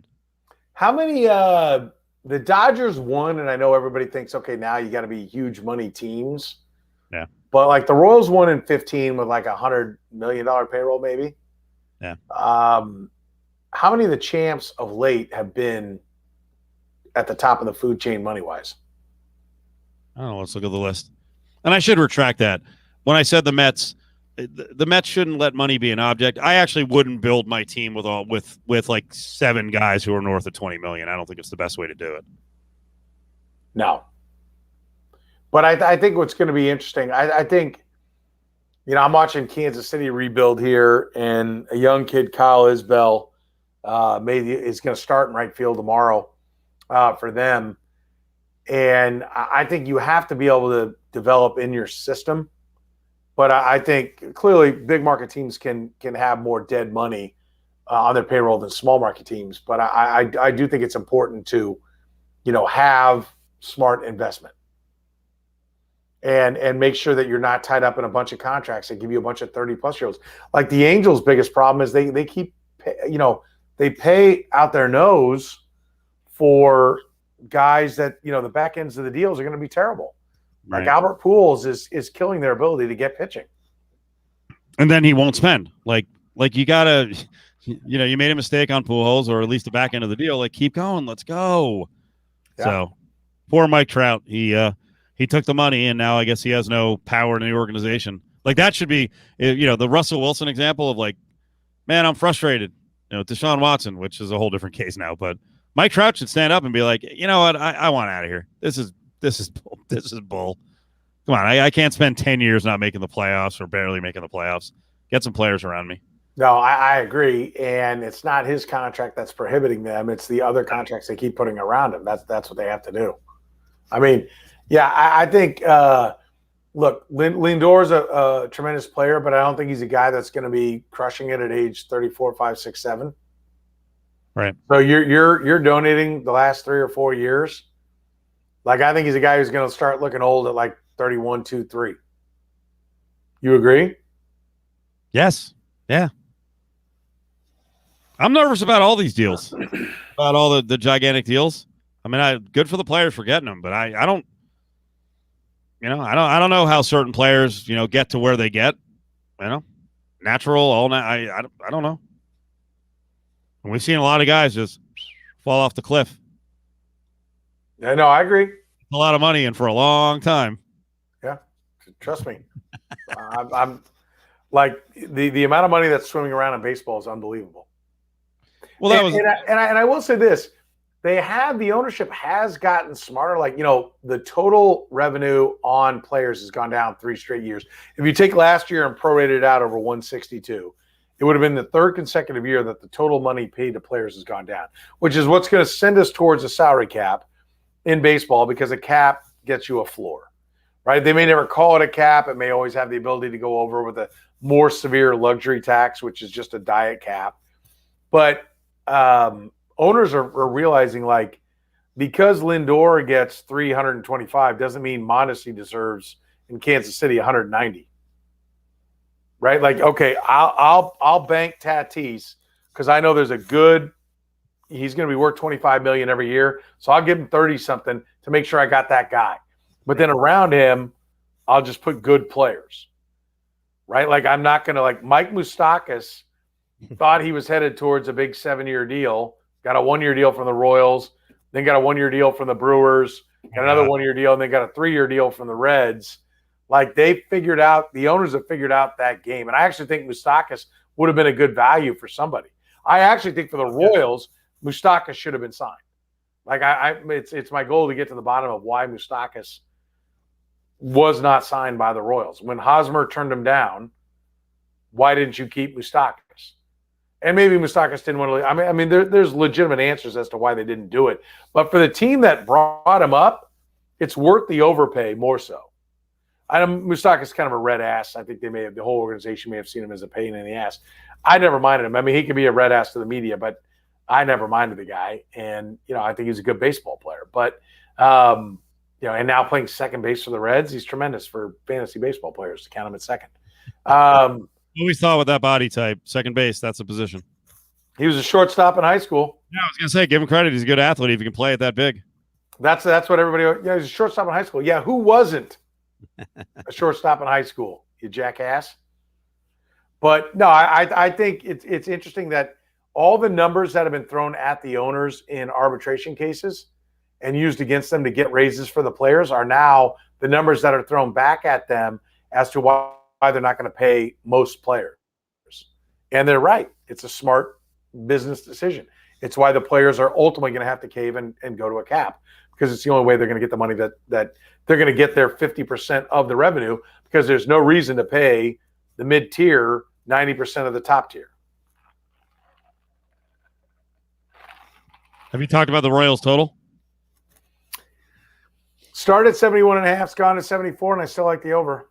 I think I have 75.5 in my book here in town. Really? Okay. We saw 74. It had bumped up to 74. I hadn't seen that high. Which 75.5. And keep in mind, the qualification is only 150 games. Wait, so if they play 150, the bet counts? Yep. No, then I'm not playing any of those. I'm not playing any over. No. Right. I'll Exactly. find my unders, and Yep.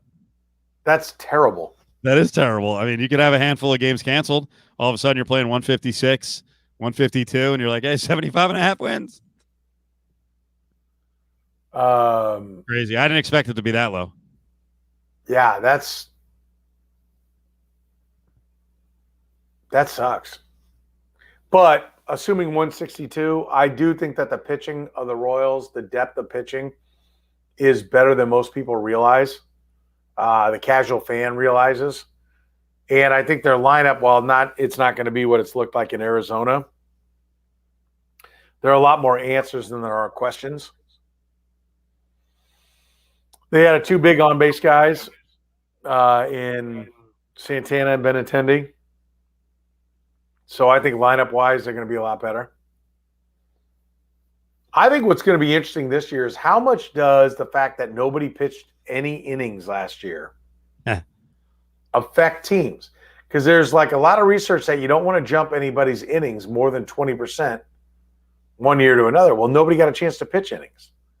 I've also seen, I can't remember if it's Jeff Passan's book, The Arm, or one of the other analytics books that was out there, that while everybody talks about Ted Williams and all the numbers he missed by being in the military, that the pitchers that left and went to the military in World War II in Korea, their careers ended up being extended way longer than most. That the time off from throwing ended up benefiting them, and that they may have got way more innings and starts out of their career because they took a break in the middle of it. So does like a break like last year actually help all the pitching? So you get like Warren Spahn pitching 26 years. Yeah. Does that end up happening? Does it elongate DeGrom? Does it give the rest to his, elbow and shoulder that he needed, and so his career is better, or he's sharper this year? And then if you got a guy that's ready to be a horse and go 230 innings, you gonna let him do it, or is that like the arm's not ready to run those marathons? It's gonna be interesting, right? What happens all of a sudden? We have a rash of injuries because people are being pushed back to 180, 200 innings. The Royals can't wait to unleash Brady Singer, who finished incredibly strong, had a good year, but had a great finish and looked dominant, looked like an ace. There was a guy who, while they got him, I think, at 18 in the 18 draft, was in the conversation going into that year for the number 1 overall pick, and then slid. So, he's a guy that had shown the talent to be considered for the number 1 overall pick. And so, which was the same thing as Max Scherzer. But then he had some aches and pains, and he slid down. Now, it wasn't aches and pains for Singer, but guys that are in the mix for number 1 overall picks, there's a pedigree there, at least at one point if they were in the mix. And so, like, what do you do with the guy? Do you baby him and make sure, do you skip starts and don't give him too many innings, or is he fresh and ready to go? And let's let him go 200 innings if he's consistently going deep into games. I think that's one of the things that's going to be really cool to watch this year, and then see the ramifications for how each team plays it going after this. For win totals, I was also looking at. I like to capitalize on panic situations, but maybe I'm the moron here and I'm not reading it correctly. The Rockies over, right? So they suck. Well, Arenado's gone. All right. Now another argument against me would be, my lord, their division. You got to play the Dodgers and the Padres a lot. You may get your ass kicked repeatedly. Their total 63.5. In a full season, can they stay under 100 losses? I mean, they've had some solid seasons in the past. Their lineup now has C.J. Cron, Fuentes, McMahon, Garrett Hampson, Trevor Story, Ramel Tapia, Charlie Blackmon still on the team. The pitching staff is always kind of filled with these number 4 guys. Marquez, Freeland's hurt, Senzatella, John Gray, Gomber, who they got in the trade for Arenado, bullpen of like Daniel Bard, Michael Givens. Am I crazy? You didn't mention my guy. You're missing a start. I said Marquez. Okay. Yeah, because he's always going to get it done because I keep pushing that turd uphill. So, I like those depressed situations where people think they're going to suck balls, and I do too. Oh, they're terrible. They won 66. Well, that's over. I'll take that. Yeah, I do too. I think there's good value there. I think anytime a star leaves, Well, it's just, right? Like Man. the Cardinals lost Pools and everybody was on the under, and Yeah. what they do, go win a championship. I mean, like I always think that's a good one. I think this is a good show. You're right. I'm not going to take an over on a team that features Ian Desmond. He's not playing again, so they're not featuring shit. So, but it is a good joke. Your fortunes are built around that. What was the other awful team I was looking at trying to squeeze out something? Oh boy, the Rangers. Can you take that over? You love Joey Gallo. Is this Love your him. passion for Joey Gallo? It might be. Who's going to pitch? The staff right now is led by Kyle Gibson, Fultonavich, Jordan Lyles. All right. Ian Kennedy could be closer. I love Ian Kennedy. Great guy. Lineup's got Nate Lowe, Solak, Brock Holt, the Kiner Falefo guy, whatever his name is, David Dahl, Gallo, Ronald Guzman. I don't hear a lot of excitement there. Household names. 66.5 wins. I think I'd go under. Do you want to play an under on an elite team? Yankees 97.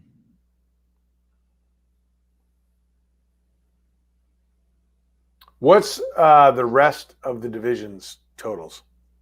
Oh, that's a good point. You're talking about what, Yankees? Yeah. Sorry, I'm scrolling through.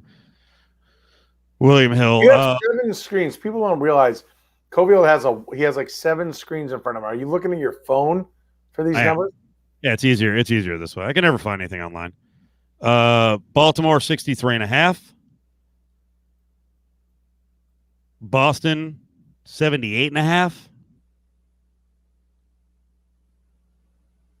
Want to take a guess on Toronto?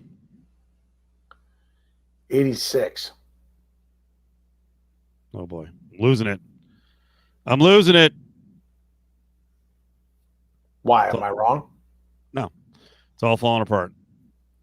It's on your phone, dumbass. What was your guess? 86. Good guess. 87. Okay. How about Tampa? 92.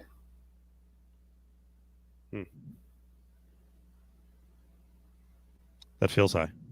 I like the reaction. Well, Blake Snell gone.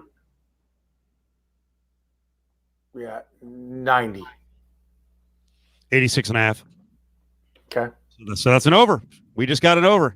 Petro had him plus 5.5 wins. I would take Tampa over. I think, losing Snell hurts, but I think that they know how to manufacture pitching and they know how to handle their pitching. Like, I am going to be really intrigued to see how teams handle the staffs and what they do. And I talked to Joe Sheehan, who used to work for SI, does the Joe Sheehan newsletter. And I said, listen, the day is coming where pitchers are going to be defined as aces, which is just a handful of guys who can go through a lineup 3 or 4 times. And then you're going to have your 18 batters, your 9 batters, and your 3 batter guys. And identifying what they are, and the manager just saying, we're sending him back out there because our starters got to go so many innings. Like, bullshit. It's how many batters has he faced? There's only a handful of guys that should ever see a batter a third time, and should definitely becomes even more exclusive when we say see the top of the order a third time. So start an opener and get to the 6-hitter, and then that guy can go. He can see 6, 7, 8, 9 a third time, but when it's time to see 1 a third time, then he sits down. So that guy would then be able to see 21 batters. And that's what it's about. I mean, and it's not that complicated. And a sport that did not evolve for 120 years is now finally moving forward, and it's not the riddle that a lot of people think it is. In fantasy, would you trade Lucas Giolito in his 3rd year in an American League for Brandon Lau in his 3rd year? Lucas Giolito, starting pitcher for the White Sox. Lau, second baseman for the Rays. Well, I'd always rather have the position player. Ooh, okay. Why? Like, is this something? Then I made a mistake. That was pitched to me. Why? What? Give me the background now. Our buddy Chuck in our fantasy league, that was his offer. I forgot what the rest of the offer was, but it was Lau basically for Giolito. So. I'd rather have the position player, but if you don't make a trade, you can't be a moron. And you also have to know how you draft in these auction leagues. Right. I'd have to know prices, what else you're keeping. Well, there's a lot more woven into this. Yeah, they were about the same in terms of salary. But no, I mean, I'm talking about your strengths and your weaknesses. Like, do you have strengths and weaknesses when you draft? Do you know that you screw up certain positions? No, I assume I'm you probably don't. You're pretty consistent every time. And that's what kills me. Because I think I've got it nailed. And I barrel in confidently. And I as the auction goes along, I readjust and I will find somebody to fall in love with and decide this is going to make it work. That's my problem. Yeah. My problem is not firing early. Like, I've done the manage the money stuff enough. And I think that the hard part is, like, usually what I do when I win, you know this, is like we have our baseball league that Steve and I are in. Like, basically, like, the entrance fee is $150, and then but it's only $150 for sixth place. It's 11 team AL only, and 11 team, same 11 guys NL only. It's $150 for six, and then it's 120, 90, 60, 30 free. But below the 150, it's 180, 210, 240, 270, 300. That get us there, 330, whatever it is. So you're penalized for, like, you can play for the future, but you're penalized. Well, I don't give a shit what it costs. Not that I'm made of money, but I'm in it to win it. And so when I've won, it's usually because I will sell out for the rebuild. I will tank. And then I load up a great keeper core. And then even my mediocre auctioning ability, because I get busy and I just can't put the time in, which is going to happen again this year because it's always around tax time. I will have a mediocre auction, and I don't have enough great keepers, so I'm not going to win this year. Yeah. Right? But if you're good at the auction and you know what you need, then you can go get it done.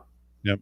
I mean, what Brady's saying here is if you don't want to pay attention and you're going to hurt the integrity of the league, then you're going to pay a lot.